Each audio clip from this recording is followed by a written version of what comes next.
Bueno, hoy vamos a comenzar un curso de filosofía y vamos a comenzar como corresponde por la metafísica. Es decir, la metafísica comienza siempre en el objeto más otra luz que me permita observar una cosa.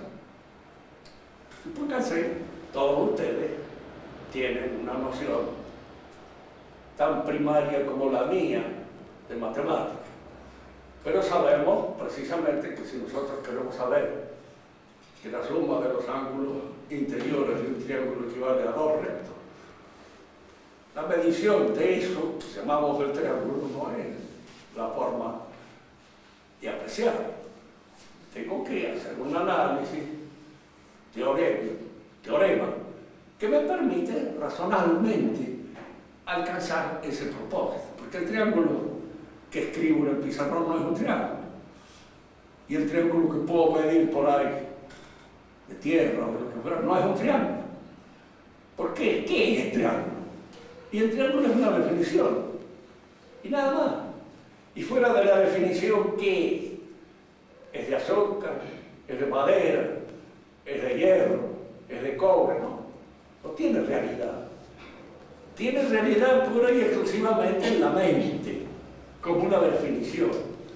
Y entonces, indudablemente, si se trata de un objeto que solo existe en la mente, solo puedo yo alcanzar su conocimiento por el razonamiento. No hay otra forma de lograrlo. No hay otra forma de obtenerlo. Por eso los métodos en ciencia están siempre dependiendo del carácter del objeto que yo examino. No es lo mismo examinar un ente puramente mental, como es el caso del ente matemático, de examinar un ente real, físico, que existe. Y si vive, todavía es más difícil de comprender. Es decir, tiene mucho más misterio un piojo que un triángulo.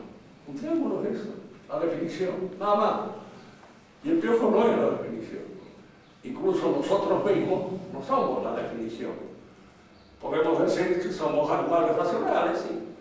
Es una definición esencial, si ustedes quieren. Pero ¿cuál es la medida de la racionalidad y de la animalidad que cada uno de nosotros porta? Ya eso es objeto de una observación mucho más detenida, porque no surge así a prima facie, aunque hay algunos que la cara lo ven, pero no podemos tampoco establecer nuestros razonamientos a partir de una observación sumaria de la cara que tiene este tipo.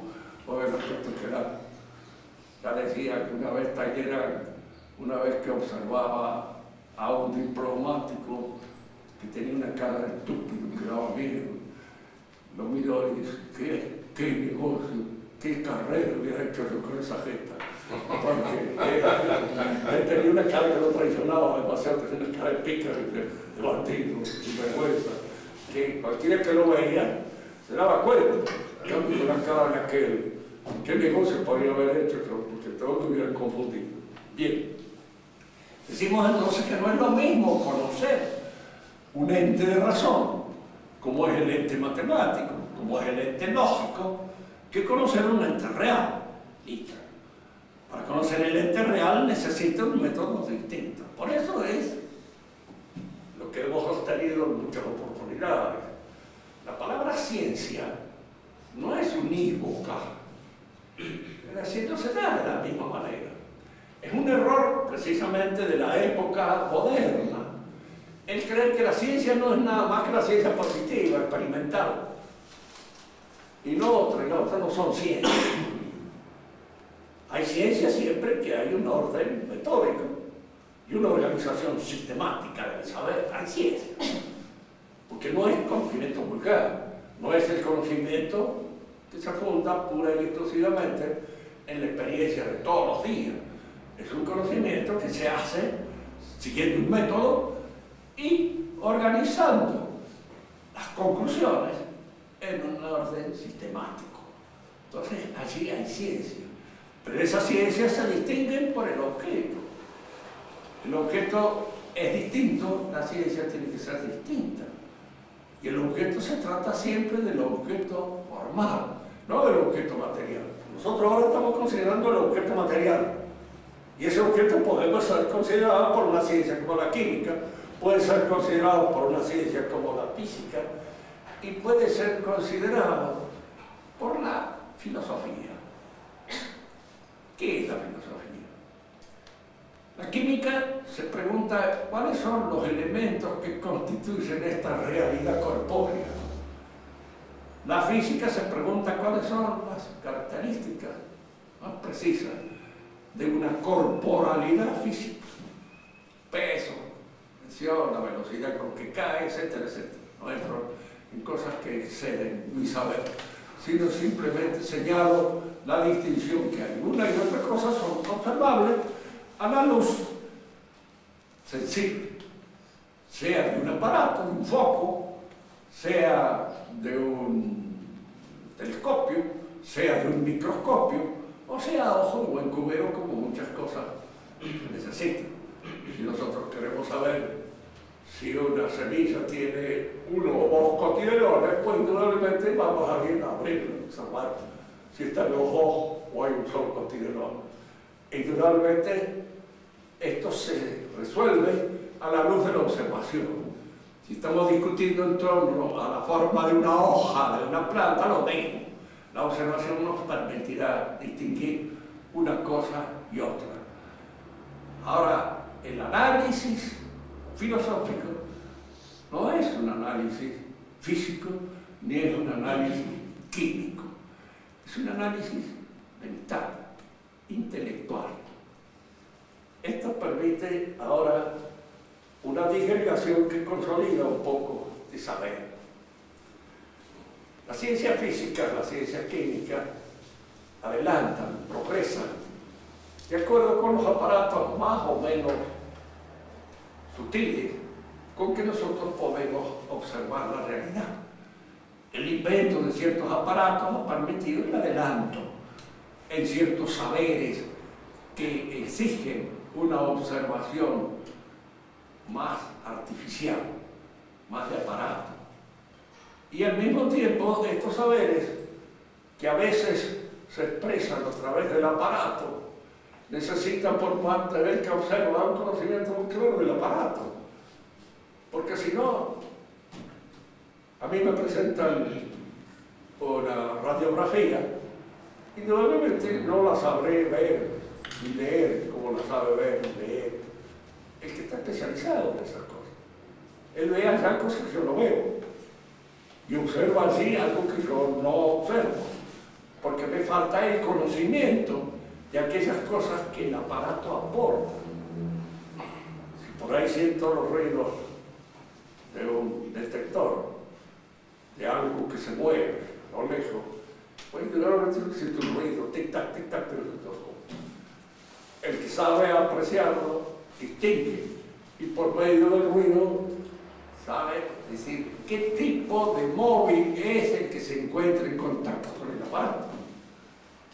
Ahora fíjense bien, estas cosas suponen siempre que cuanto más alejado está de nosotros el objeto de observación, es más necesario recurrir a ciertas interpretaciones que suponen ya no una observación directa, sino la creación de un ente de razón que me permita guiarme a través de las distintas observaciones que registra el aparato. Aclaremos esto mejor. Un átomo en la peluquería, por ejemplo, un átomo es una cosa chiquitita alrededor de la cual giran los electrones a una velocidad determinada, etcétera, etcétera. Es la representación que a lo mejor se hace el peluquero, con toda razón, y que de alguna manera le sirve para hablar a veces con algún cliente demasiado exigente en materia de conversación. Un átomo es una creación del espíritu.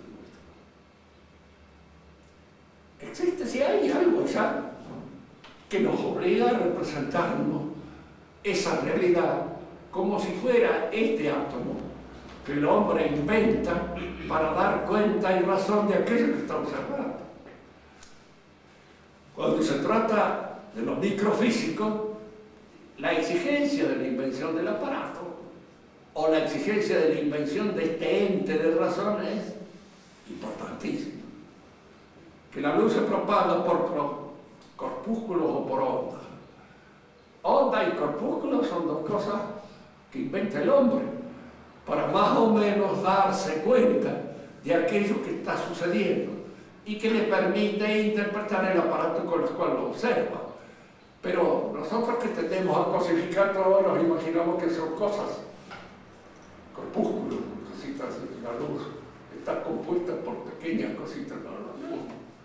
Es una forma de interpretar ese movimiento que se registra en un aparato y una forma de interpretarlo que puede ser más o menos discutible. No se olviden nunca que ciertas teorías con las cuales se da cuenta y razón de hechos más o menos observables son buenas mientras se verifican en la experiencia. Cuando aparece por allá algo que no acredita la teoría hay que cambiar, hay que modificarla por otra, porque ya esta nos da cuenta y razón de lo que yo estoy observando. Entonces conviene, muchas veces la gente que no está en la cuestión puramente científica cree que la teoría es la realidad misma, tal como se da ya, no. Es una interpretación de la realidad. Y es una interpretación que en un momento determinado puede dejar de serlo.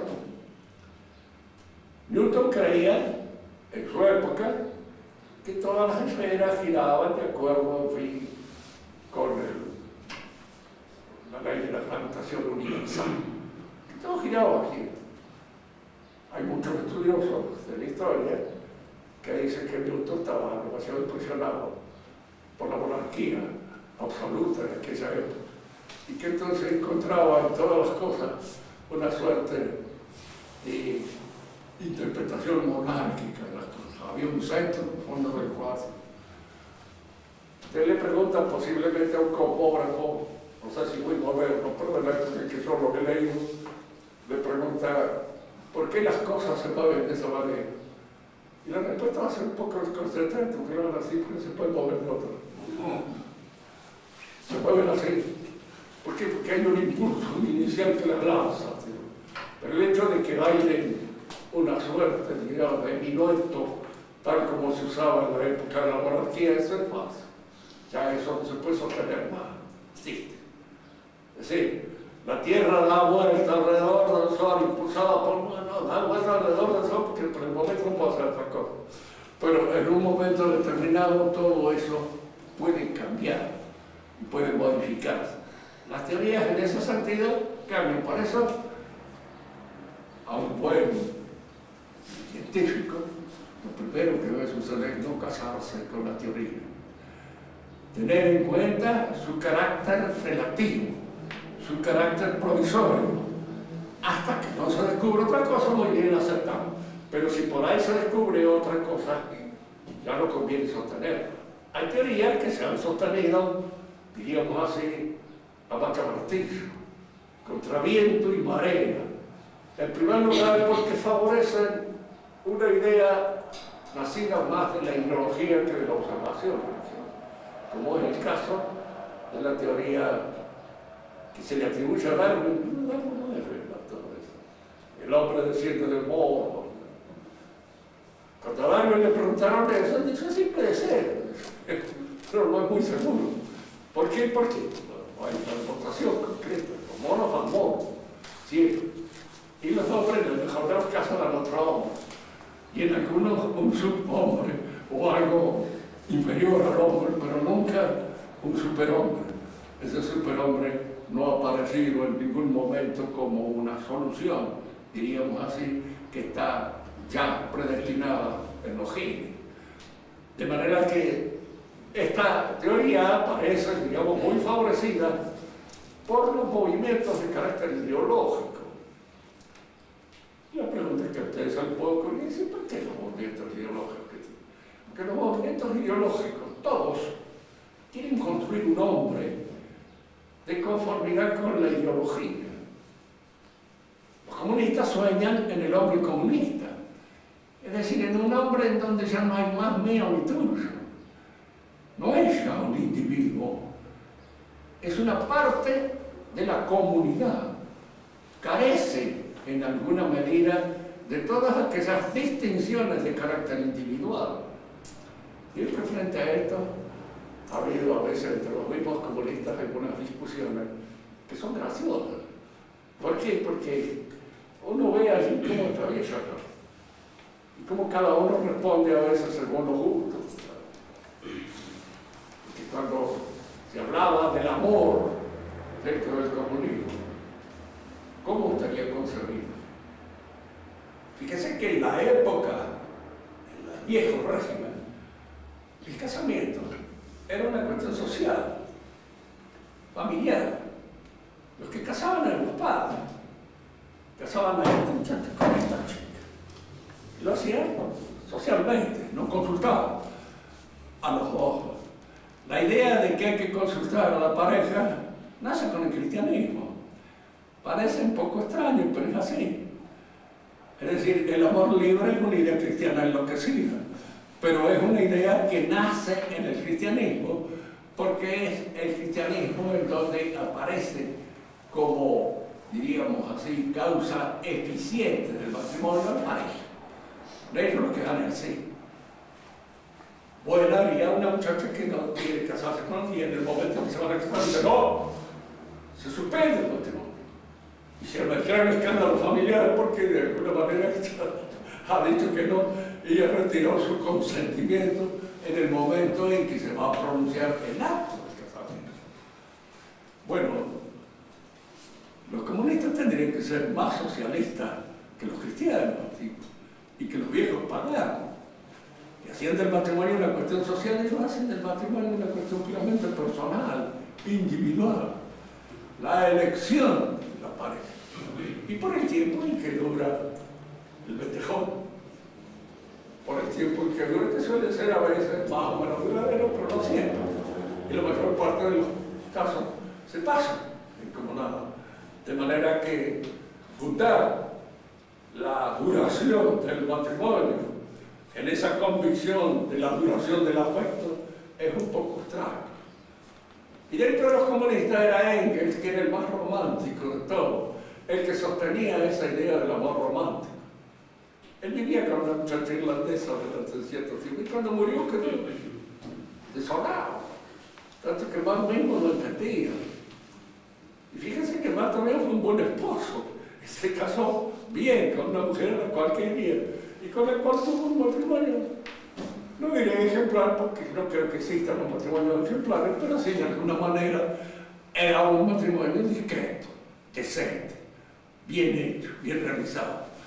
El verdadero matrimonio comunista, de sentir ese hombre colectivo, debía ser realizado por la comunidad. A este le dan un boleto para tal muchacha y a este le dan un boleto para tal otro y se acabó y no se discute más ni se entra en cuestiones de preferencias personales porque esas son motivaciones burguesas. Y de algún modo de carácter romántico e individualista en alguien que es socialista desde la punta del pie a la punta del cabello, eso no debería ni presentarse. Nada. Estaría resuelto por la comunidad. Pues no es así.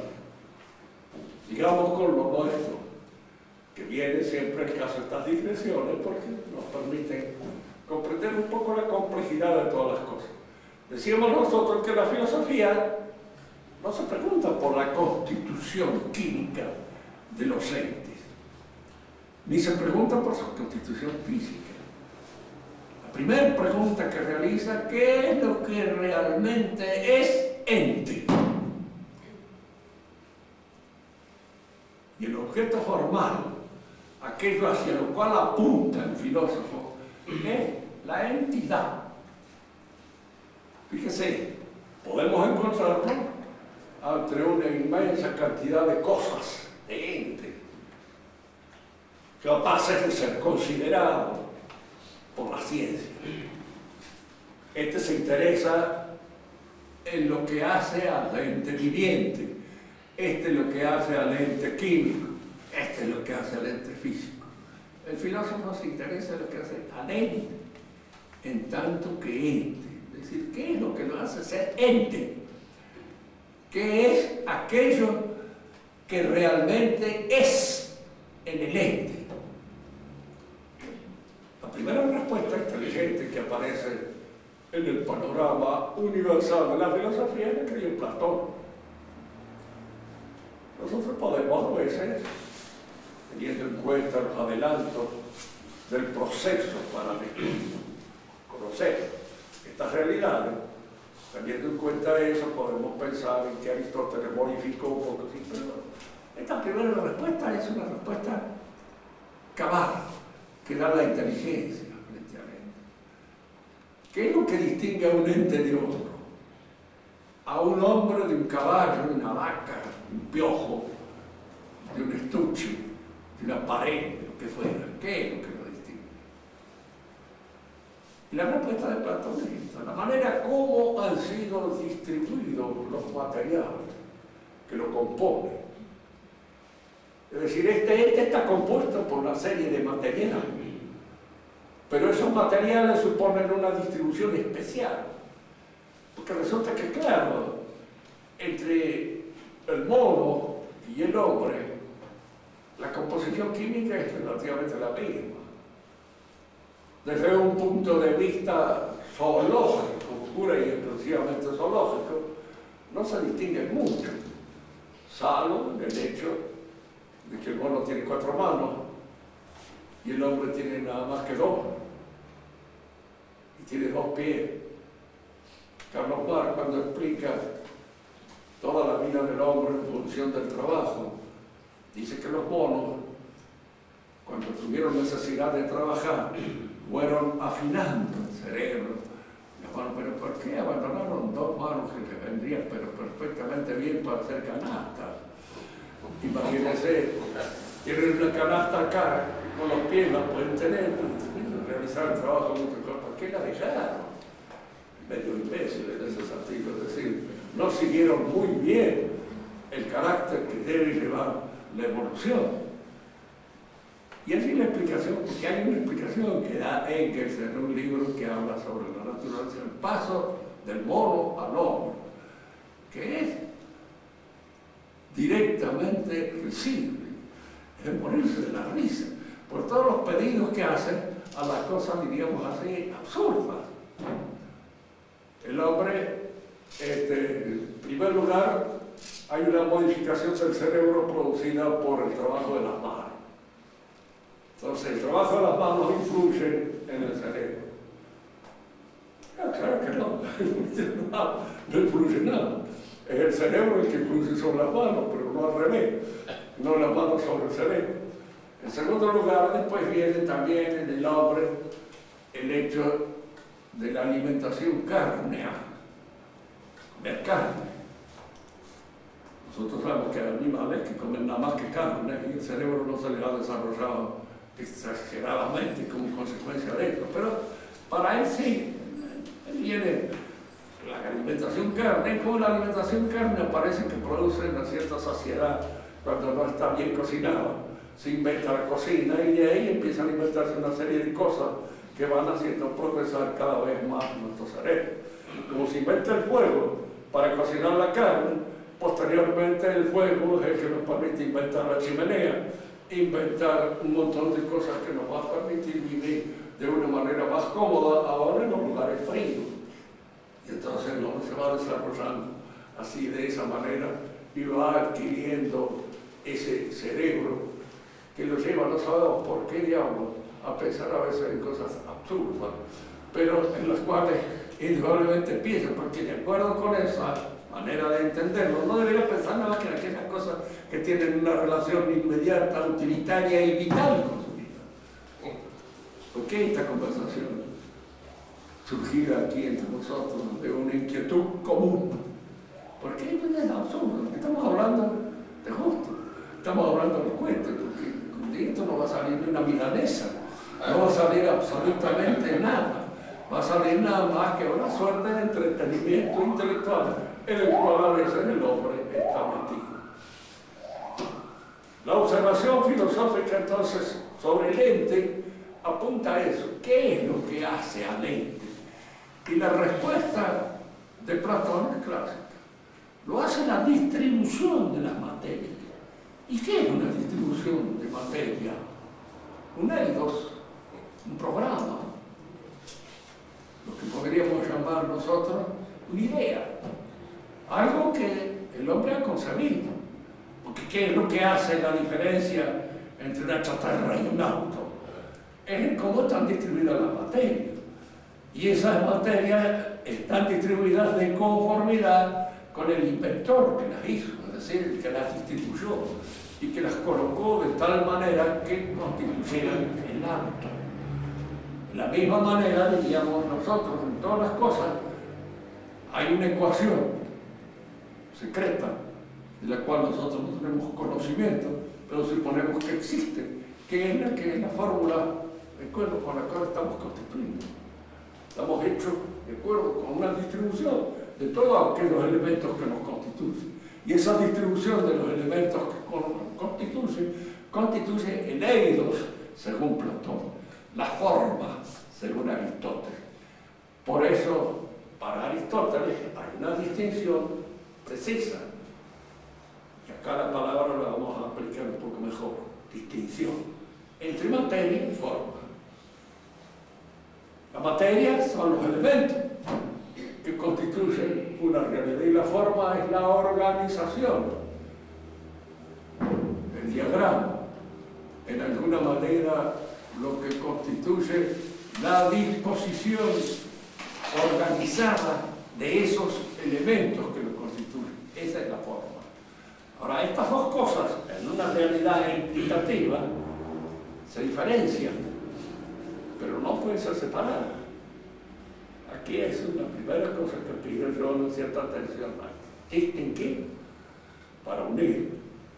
Pero distinguir no quiere decir separar necesariamente.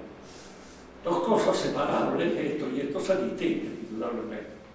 Pero dentro de un ente hay distinciones que no suponen la separación. La materia no puede ser separada nunca de la forma, porque una y otra son coprincipios que constituyen una realidad indestructible y única.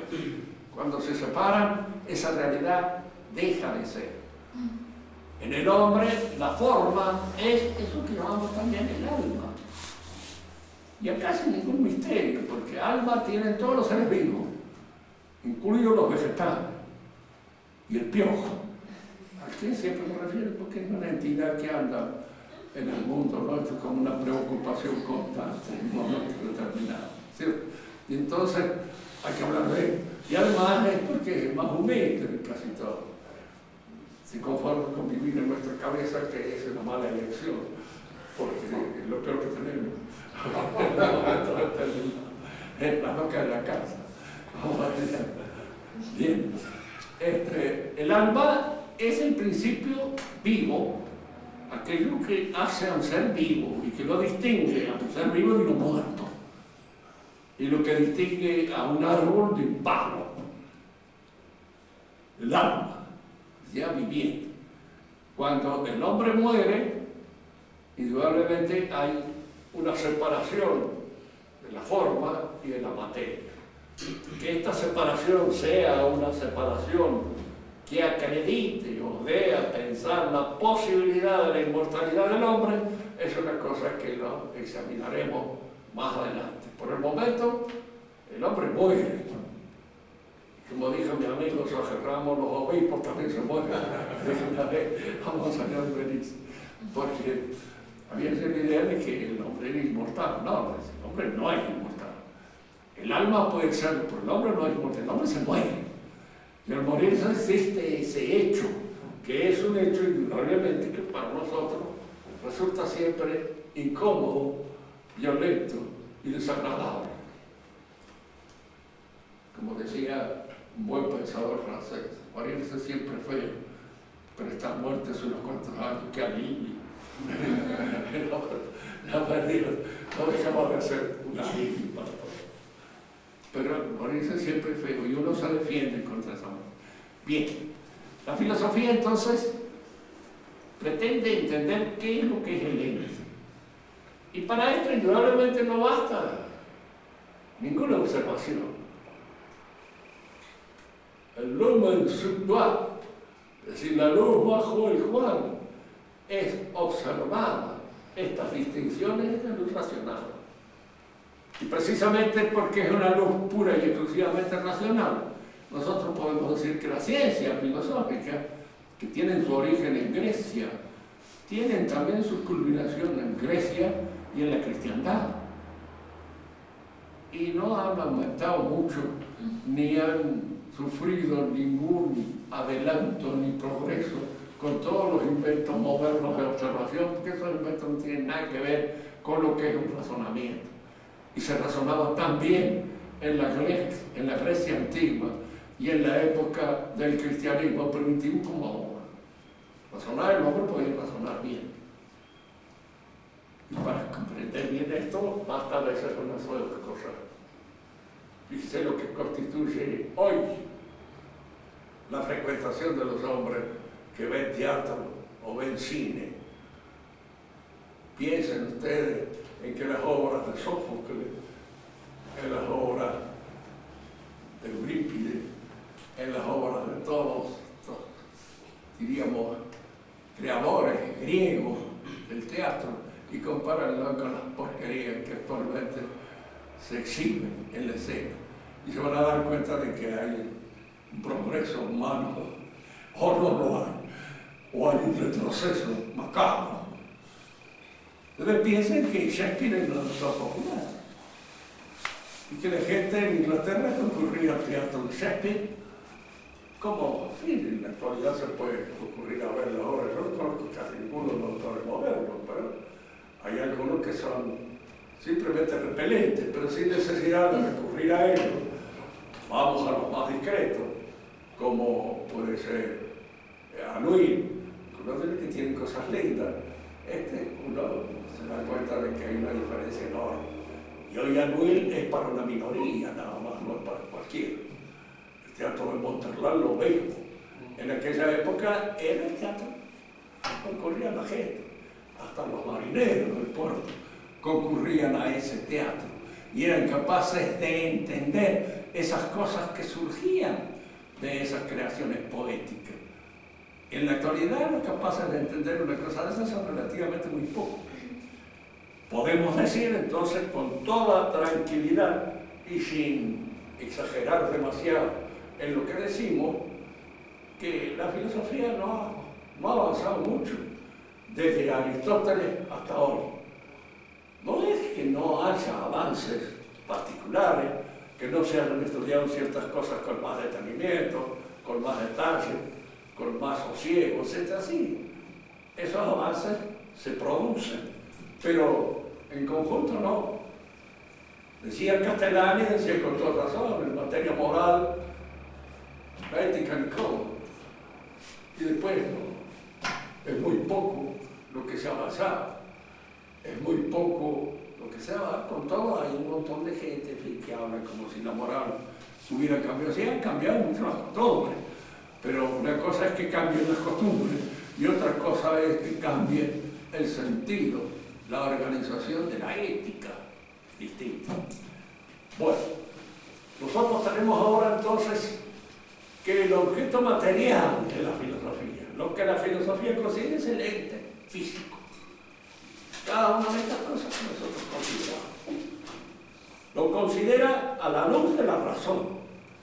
Y lo que va buscando es su composición entitativa, aquello que lo hace ser efectivamente ente para siempre.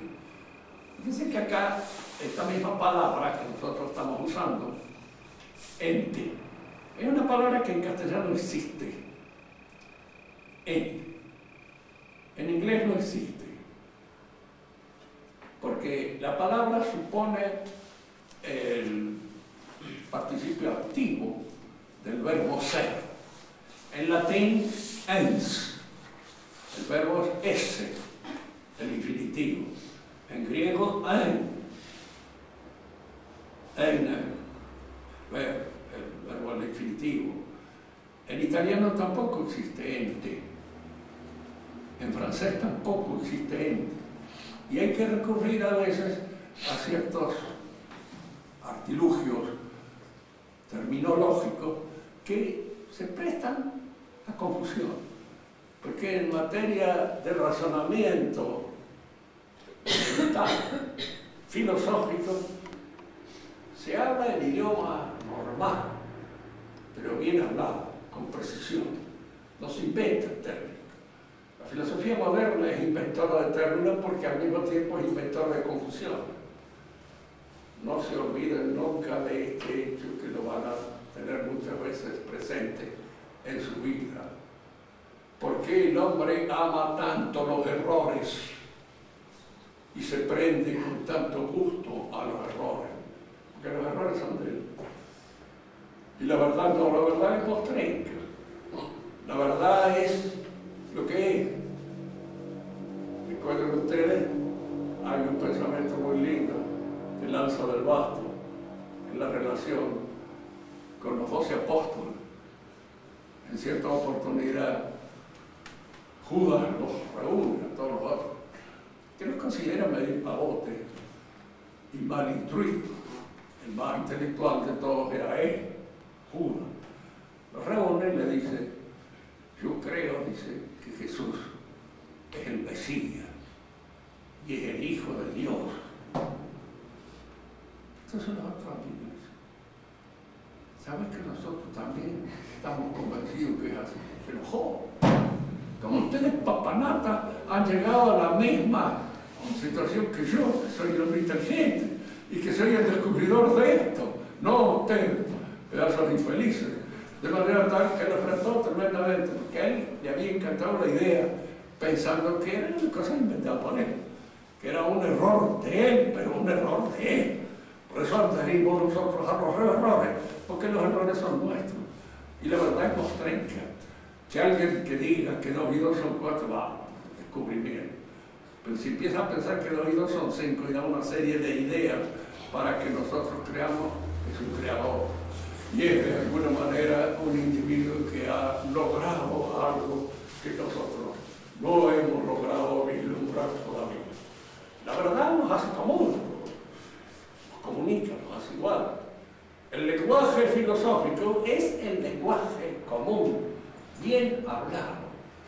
Y cuando alguien habla de una manera que no se le entiende bien, es porque piensa mal y porque en algún modo, diríamos así, no logra precisar con exactitud lo que él pretende enseñar. Yo tengo la suerte de que se me ha reprochado muchas veces de que se me entiende lo que digo. Y eso es una falta de respeto hacia el hombre que va a escuchar a un filósofo para no entender y de alguna manera salir convencido de que ha escuchado algo estrafalario, completamente raro, único, que ha llegado a su oreja a través de ese audífono que es precisamente el portador de la filosofía, alguien ininteligible. Y les diré una cosa: existen estos personajes ininteligibles, existen, y muchas veces actúan incluso a veces entre los pensadores católicos que uno supondría que por razones de fe tendrían que tener mejor organizada la cabeza, pero hablan un idioma extraño, un idioma raro, en el cual ya no se dicen las cosas tal como son, con la precisión y la exactitud que realmente tienen. El objeto material de la filosofía, pues, del pensamiento metafísico, es la cosa, la res en sí, tal como aparece, diríamos, ante nuestra consideración, ante nuestra vista, ante la observación común, nuestra manera de ver, nuestra manera de observar. Ahora, la formalidad que dentro de esa cosa la filosofía distingue, percibe, es esto que podríamos llamar la entidad. Fíjese, ¿qué es lo que busca conocer en las cosas la matemática? ¿En qué se funda? En la cantidad, en las dimensiones. Y ahí va extrayendo la mayor parte de su saber, de sus conclusiones. El filósofo va buscando qué es lo que es el ente, qué es lo que constituye esa entidad. Si nosotros nos preguntamos por el hombre, podríamos dar la respuesta que pueden dar cualquiera de las ciencias que se ocupan de esa realidad que es el hombre. Y podríamos decir, como decían unos descubridores, diríamos así, norteamericanos, que el hombre más o menos debe costar unos $70 o 60 por la constitución química que tiene. Es decir, los elementos que lo constituyen son baratos y están de alguna manera extraídos de la naturaleza común. Lo más caro que tienen son los dientes, los pierden, de manera tal de que en realidad nos vamos despreciando en la medida en que nos hacemos cada vez más viejos, se van perdiendo los $70 que podríamos haber valido en la época original, apenas a 50. El hombre puede ser considerado también desde un punto de vista puramente físico, puede ser considerado desde un punto de vista puramente animal, zoológico, y entonces nos encontramos emparentados con los monos, a los cuales más o menos se parecen. Nosotros decimos de una chica que es muy mona, no precisamente porque sea fea, sino porque es mono. Y así el término tiene un sentido más bien admirativo que peyorativo. El hombre se puede parecer más al cerdo por la sangre que a cualquiera otro de los otros animales, según estudiosos han llegado a esa conclusión. Pero en ninguna de estas observaciones aparece el hombre. Porque ese hombre que vale $70 según la química, en fin, hay algunos que valen algo más. Y hay algunos que si no valen algo más se pagan mucho más por eso. Y de alguna manera, diríamos así, crece y aumenta su precio de una manera a veces exagerada. Pero cada una de estas observaciones apunta a un aspecto de esa realidad, sin decirnos qué es esa realidad. Es en la filosofía donde nosotros podemos descubrir lo que es el hombre. En la actualidad se ha descubierto que es la sociología lo que me dice que es el hombre. Porque indudablemente el hombre es un animal social. Y siendo la sociabilidad un aspecto, un accidente propio de la realidad humana, nosotros no podemos indudablemente descuidar la sociabilidad o la sociedad cuando hablamos del hombre, porque el hombre se realiza en la sociedad. Ya esto lo decían los antiguos de una manera mucho más clara, incluso que los presentes. Cuando hablaba del idioma, Aristóteles decía que el hombre es un animal dialógico. Y al decir que es un animal dialógico, es decir, quería decir que crece, se desarrolla espiritualmente en el contacto social con los otros hombres. Porque es el aprendizaje del idioma lo que, diríamos, desarrolla y en alguna manera amplía el valor de su saber y de su conocimiento. Esto nos lleva a una reflexión que siempre conviene ir haciéndola en estos casos. No todos los idiomas tienen el mismo valor. Digo esto porque hay muchos que extrañan, por ejemplo, de que los españoles hayan acabado con las viejas culturas indígenas, como si hubiera sido mucho mejor que siguiéramos hablando. No, siguiéramos hablando, porque que la mayor parte de nosotros descienden de españoles, o de italianos, o de cualquier otra cosa, pero no de indígenas. Pero hay idiomas en los cuales es poco lo que se puede decir. Esta misma conversación que nosotros tenemos ahora entre nosotros, no la podríamos tener en guaraní, ni la podríamos tener posiblemente en araucano. ¿Por qué? Porque falta lo que podríamos llamar la experiencia hereditaria y tradicional del diálogo. Nosotros estamos dialogando y en nuestro diálogo interviene Aristóteles, interviene Platón, intervienen, diríamos, todos esos genios que ha producido esta civilización a la cual pertenecemos, que es la greco-latina. A esta civilización ha sido aumentada con el aporte de todos esos esfuerzos intelectuales y que van constituyendo y formando los idiomas. Siempre les he explicado, pero siempre conviene decirlo otra vez de nuevo. La Iglesia nació en Jerusalén, pero se fundó cabalmente como tal en Roma, y lo hizo sobre el latín y no sobre el hebreo. ¿Por qué? Porque el hebreo no tenía los recursos verbales que tiene el latín para la exposición, la manifestación y la enseñanza de todos aquellos principios que constituyen el saber teológico. No lo tenían. No podrían haber alcanzado ese desarrollo y esa capacidad con un idioma que no le da para eso. Que hay que ir descubriéndolo poco a poco, haciéndolo cuando ya lo tenemos hecho. Y está hecho en toda la herencia greco-latina. Y es por eso, diríamos así, que la Iglesia prefirió el latín. La pregunta que a veces suele hacerse aquel que ha estudiado algo de griego y latín es ¿por qué prefirió el latín al griego? Que el griego es mucho más rico. Porque se presta más a discusiones el griego que el latín. Recuerden que hay un dicho, una discusión bizantina o una discusión griega.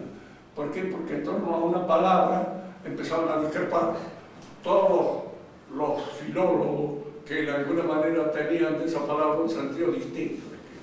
En latín eso está en lo posible evitado.